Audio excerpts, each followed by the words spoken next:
Emotional anchors and attachment. How vulnerable women may turn partners into lifelines. Love, at its best, is a mutual bond built on trust, companionship, and shared growth. But not all relationships begin from a place of wholeness.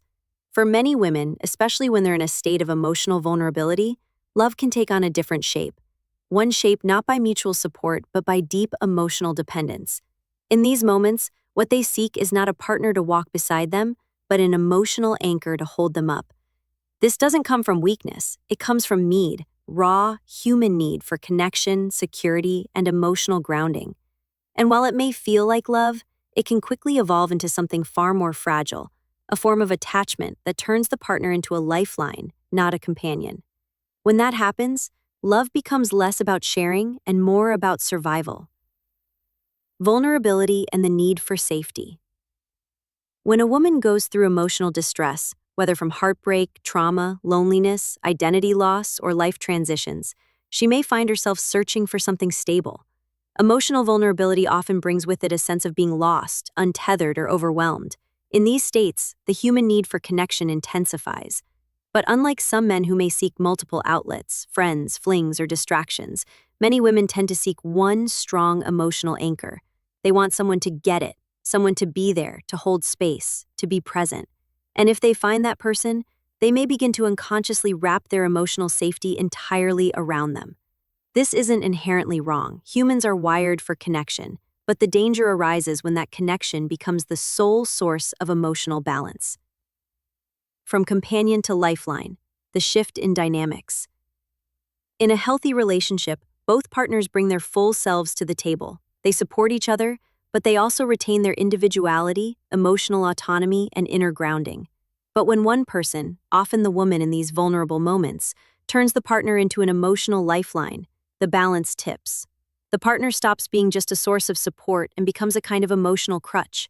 Her moods begin to depend entirely on their presence. Their approval becomes her validation. Their reassurance becomes her sense of worth. What started as comfort transforms into dependency. The partner may begin to feel overwhelmed or even pressured, sensing that any distance or shift in energy could emotionally destabilize her. And she, in turn, may become increasingly anxious, fearful, or even clingy, not because she doesn't care, but because she's operating from a place of deep emotional need. Emotional dependency disguised as love. One of the most complicated aspects of emotional dependence is that it often feels like intense love. The bond is deep, the connection is strong. The presence of the partner brings calm and relief. But what's actually happening beneath the surface is a transfer of emotional regulation, from the self to the other person. In these situations, love isn't being given freely, it's being clung to. The fear of losing the partner isn't just about heartbreak, it's about emotional collapse. The relationship becomes a sanctuary, yes, but it also becomes a cage, trapping both people in roles they didn't consciously choose. Dependency like this isn't sustainable. It can lead to anxiety, insecurity, and over-reliance. Conflicts feel like crises. Space feels like abandonment. And over time, what once brought comfort begins to breed resentment, both internally and within the relationship. Why women may attach more intensely in vulnerability. There are cultural and psychological reasons that women may form stronger emotional attachments during vulnerable periods. From an early age, women are often socialized to prioritize relationships, emotional intimacy, and connection. Many women are taught to nurture, to feel deeply, and to seek closeness, making them more likely to emotionally invest, even in unstable or unclear situations. Biology also plays a role. Research suggests that oxytocin, the bonding hormone, is released in higher quantities in women during emotional or physical intimacy. This intensifies feelings of connection and attachment, especially when emotional security is low. So when life feels uncertain, many women don't seek distractions, they seek depth. They don't chase multiple comforts. They find one person and they hold on, not casually, not halfway, but with everything they have. And sometimes, that intensity masks a deeper wound, an unhealed part of themselves that's searching for identity, safety, or self-worth through another person. The silent toll on the relationship. When a partner becomes a lifeline, the emotional weight placed on the relationship increases. The man, or other partner, may begin to feel like he's no longer a companion, but a caretaker. He might fear expressing his own needs or boundaries, worried it will destabilize her. He may even start to pull away, not out of a lack of love, but out of emotional fatigue. This withdrawal, in turn, may trigger more insecurity in the woman, leading to further dependence, panic, or emotional volatility. The relationship starts to operate in cycles of closeness and fear, affection and collapse. Without intervention, through awareness, communication, or inner healing, this pattern can erode even the most loving connection. From dependency to wholeness, reclaiming the self.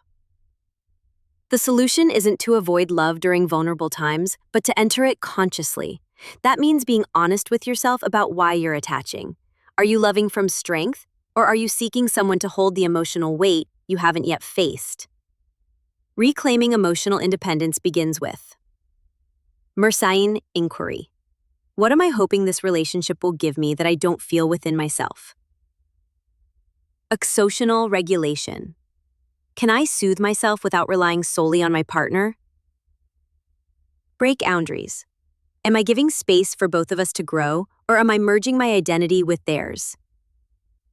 Buy support systems. Do I have other people or practices to support me emotionally, or is all of that pressure placed on this one person? When women begin to anchor themselves, not in another person, but in their own worth, values, and self-awareness, relationships naturally become healthier. They shift from lifelines to partnerships, from survival to shared purpose. Final thought. Love should be shared, not clutched. It's not wrong to want closeness. It's not weak to desire emotional security. But when love becomes a lifeline, something you need to feel stable, you've handed someone else control over your inner peace. And no relationship can hold that weight forever. True companionship begins when both people come to the relationship as individuals, not half-formed, not searching for rescue, but ready to walk beside each other. That's when love feels free, safe, and real. Because the healthiest love doesn't ask you to abandon yourself, it invites you to return to yourself even more fully.